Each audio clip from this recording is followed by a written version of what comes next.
عليك؟ ماذا حدث لك؟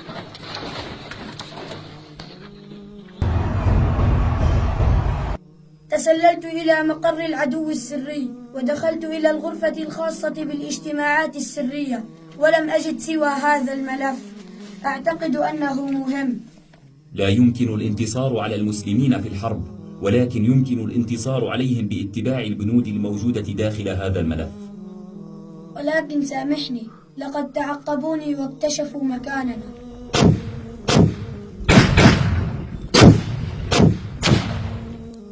لا عليك، المهم أنك بخير. إصابتي بليغة. أسألك بالله أن تقرأ لي ما يوجد داخل هذا الملف قبل أن أفارق الحياة. العمل الممنهج على إقامة حكومات ضعيفة ترفض توحيد البلدان الإسلامية، والحرص على إشاعة الفرقة بين قادة المسلمين. وإذا أرادت حكومة وضع دستور إسلامي حقيقي نسلط عليها قوى الشرق والغرب على أنها حكومة متخلفة ورجعية تتسم بالتشدد والتطرف. هذا البند يخص فئة الشباب. يجب علينا إبقاء المجتمع غارقا في تخلف مدروس من خلال تضييع شباب المسلمين في متاهات الجنس والإباحية، وإقصاء القدوات الحقيقية من علماء ومصلحين، واستبدالهم بقدوات مزيفة من لاعبي كرة ومغنين ومهرجين، لتصبح أحلام الشباب مجرد تقليد نجم سينما أو ارتداء شارة فريق كروي. أسألك بالله أكمل لي كل البنود. حسنا، هذا البند يخص المرأة.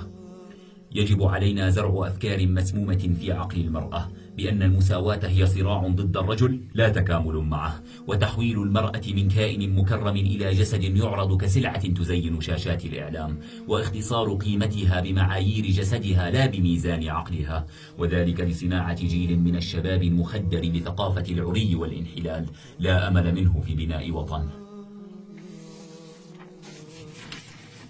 هذا البند يخص التعليم.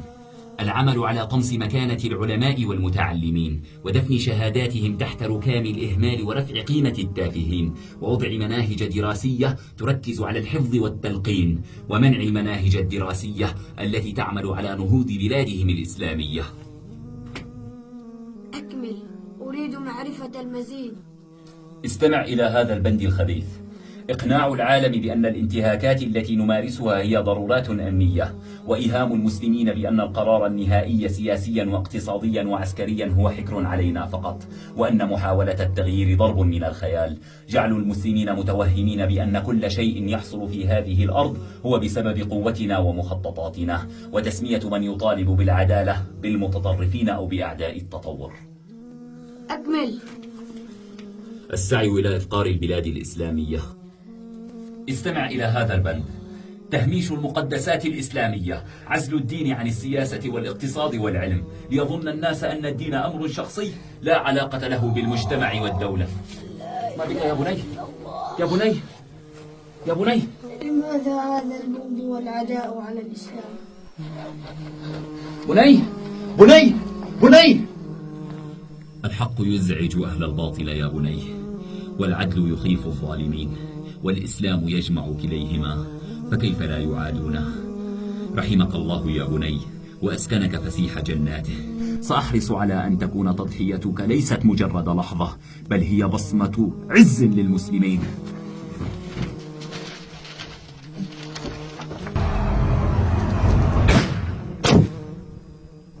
خذ دماء